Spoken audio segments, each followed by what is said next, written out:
Welcome to the world of chat models. For centuries, the idea of building a machine that could hold a conversation was a pure science fiction. But today, you have probably spoken to one. Maybe you have asked GPT to write you a poem. Maybe you have asked a Google Assistant to play your favorite song. Maybe you've even used a customer support bot and didn't even realize it wasn't a person.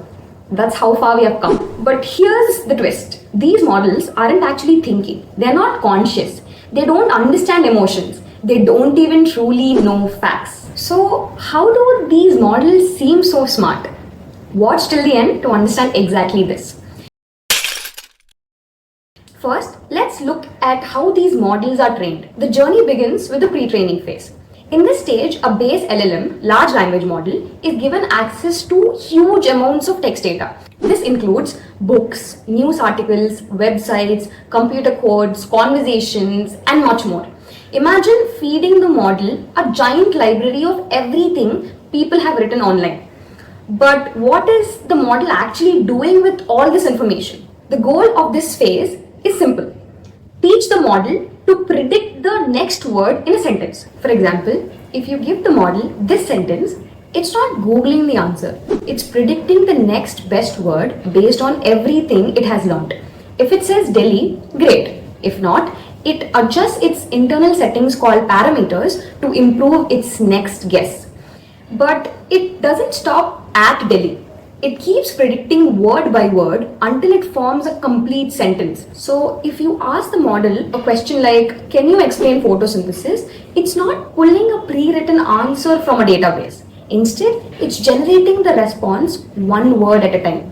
Each word chosen based on the ones that came before it. Each sentence shaped by the patterns it has seen a million times over in its training dataset. That's how the model goes from a simple next word prediction engine to something that can write essays, explain quantum physics, or even talk to you like a friend. So, to summarize, this pre-training phase allows the model to learn grammar and sentence structure, word meanings and relationships, context, tone, flow, and domain-specific jargons for domains like medicine, law, education, etc. The next phase in the training process is SFT or supervised fine-tuning. You may ask, what is the need for another phase when the model has already learned how to construct sentences and complete paragraphs? Here's why. Till the pre-training phase, the model has learned the language. However, it doesn't know how to answer questions, follow instructions, or hold a conversation in a way that actually makes sense in a context. For example, if you ask the model, how do I cook pasta? With just the pre-training phase, the model might give a vague and oddly poetic response which looks something like this. That is some answer, but not really helpful to me. This is where SFT or supervised fine-tuning comes into the picture. In this stage, we guide the model using curated datasets made up of questions and ideal human written answers. Through this, the model starts learning how to interpret a user's query and provide relevant, structured answers. Think of it as showing the model how humans would reply. This is a critical transformation because now the model isn't just completing sentences, but it's learning to respond. So again, to summarize, the model has learned language, it has learned how to respond. However, it still misses the personal touch a human has. So how to fix it? This takes us to our next and final stage of our training process called the reinforcement learning from human feedback or RLHF.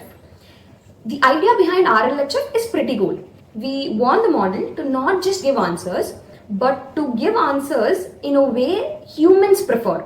Clear, helpful, maybe even a bit witty when needed. So here's how RLHF works. We give the model a question and instead of just one answer, we make the model generate different versions of the response. Then humans step in. They read all the answers and rank them. We use those ranks to teach a smaller model called a reward model to understand what kind of responses humans actually like. Once the reward model is trained, it becomes kind of like an evaluator to the main language model. This is where the reinforcement learning part begins. So we go back to the big model and ask it to start generating answers again. And this time, every answer that the language model gives gets a score from the reward model. If the response that the model has given is helpful, polite, and on point, something a human would genuinely appreciate, it gets a high score. But let's say it is a little off topic, confusing, or just awkward, then it gets a low score. And just like how we learn through trial and error, the model starts adjusting itself, aiming to come up with answers that get better scores. Over time, the model figures out not only what to say but also how to say it in a way that feels natural, respectful, and even a little empathetic.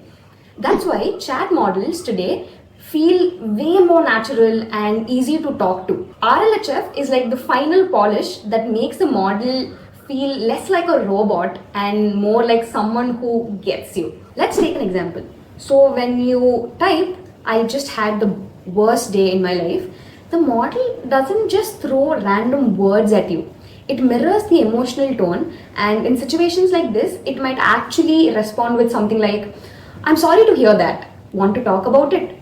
The model says this not because it cares, but because it learned that that's what people say in that situation. It's not empathy, but it's the next best thing, learned empathy. That's what makes the models powerful, and that illusion that the model really gets you isn't just coincidence. It is the result of years of training, tuning, and optimization done by researchers, scientists, and engineers across the world. That is why at the beginning of the video I said these models aren't actually thinking. They are not conscious, they don't understand emotions, they don't even truly know facts.